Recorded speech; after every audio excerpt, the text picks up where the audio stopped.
So here it says gig worker bill backed, right, by Uber and Lyft passes in Washington State House.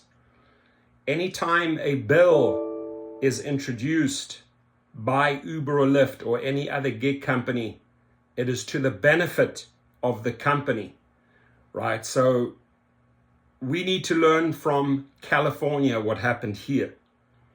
And if we do not resist or fight these bills, right, they'll basically steamroll you. Now, Uber has gotten smarter over the years. They align themselves, with unions, with organizations to push their agenda. And sometimes these organizations are a sellout. So although it says here it gives drivers access to benefits while still classifying them as gig workers, right? At all costs, Uber wants to classify you as a gig worker, right? And call you an independent contractor so that they don't really have to pay you all of these extras. Now, what worries me is who's behind this and how genuine this is. And just face value, sorry to say, but here we have a writer called M. Moon, Mariella Moon. Were you paid by someone, right? Was this presented to you by Uber or Lyft, or did you genuinely go out there and research and write this article yourself? It says a new bill that guarantees benefits for ride-hail drivers while still classifying them as gig workers has passed the Washington State House. It's backed by Uber and Lyft, obviously, as well as the local Teamsters Union. So it'd be interesting to find out. I mean, I'm sure Edward Escobar could shed some light on this. He's dialed in on these type of matters. How are they involved, right? Are they selling out the drivers? Are they cutting a deal because they need money? And represents a compromise between all parties involved. Under the legislation, drivers are guaranteed benefits that include paid sick leave, a minimum pay rate, and a resource center for drivers who want to appeal their deactivation, all while still being classified as gig workers. So, as we can see, this is labeled as a compromise, right? Now, how much did these Teamsters, I never really knew that the Teamsters represented rideshare drivers. They obviously see an opportunity here to make money. To what degree did they sell out these? I mean, I've seen Teamsters in the trucking industry. I believe they do a fairly good job over there. But to what degree have they got involved in these negotiations and reached a compromise for us, right? Backdoor deals, right? Backroom deals. So have they sold us out? Haven't they sold us out? Is this really added value for drivers?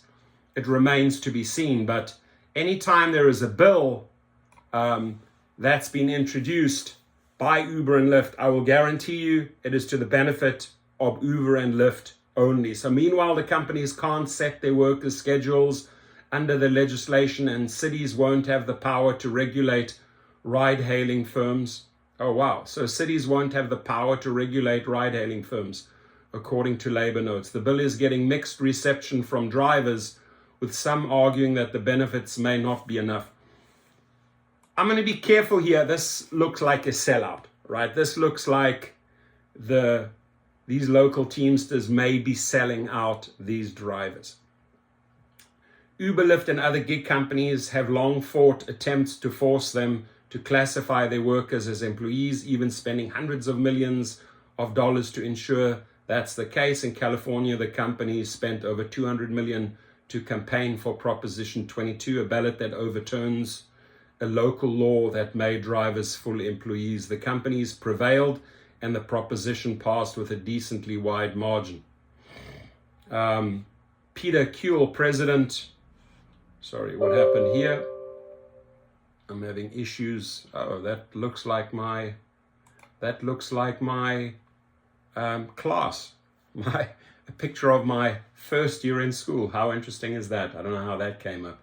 My computer tends to trip out at times. So thousands of Uber and Lyft drivers, predominantly immigrants and people of color, will benefit from this long overdue expansion of pay raises, benefits, and protection statewide. And this comes from the president of the Teamsters affiliated drivers union, Peter Kuhl. So Peter, my question to you is, to what degree, I mean, this has all taken place back doors, right? Have you given other unions the chance to give their input on this, or did you just cut a deal behind the scenes with Uber and Lyft? So I don't trust this face value. My gut says I cannot trust this. They're also holding the gun at our heads with the possibility of an initiative. They spend $200 million on California. It comes down to the reality that we don't have the money to buy TV ads. They do. They will misinform the public with a barrage of TV ads. So we will lose an initiative. We could lose everything. That is true. That is true. That's exactly what happened here in California. Who said that? That was Don Creary, a drivers union board member. So it sounds like they're caving early, right? It sounds like a backroom deal was made and they're caving early. So I believe Washington State is going to be in for a rude surprise in the next 6 to 12 months. We saw that play out here in California, and let me just tell you what the drivers here fell for, or how they were misled.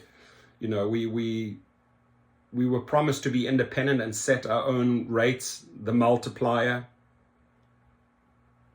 They launched it and took it away. Right? They promised not to raise the rates of riders, the public. They raised the rates. So all of those California citizens were misled. All those riders that thought their rides were protected, rude awakening. And it's going to be a rude awakening for you riders in Washington State as well if you vote with Uber and Lyft. You're going to incur the same pain as California riders did. And then the other one was, we were supposed to see the upfront destination. That happened for a while. It was taken away, right? Double standards. Bait us. This is what we'll do for you. Switch, take it away. Washington State, get ready. They will bait you. Try to get your vote. Temporarily give you something. Then turn on you and take you away. And I think my strongest message would be to the citizens of the Washington State. California citizens were misled with the TV campaigns, big time, $200 million of misleading campaigns. And they learned a massive lesson, right? The riders' rates went through the roof. And it's going to happen to Washington State. But more importantly, I'd like some feedback on these local Teamsters here. Edward Escobar, I think you need to come onto the show and really tell us what's going on behind the scenes there. But my initial gut feeling about these Teamsters and these unions striking deals with Uber and Lyft, no bueno, my friends, no bueno. No good, nicht gut, nie baie goed nie, as hulle sê in die Hollandse taal, nie goed nie. So you guys have a great day and stay safe out there. I'd love to read your comments. Thank you.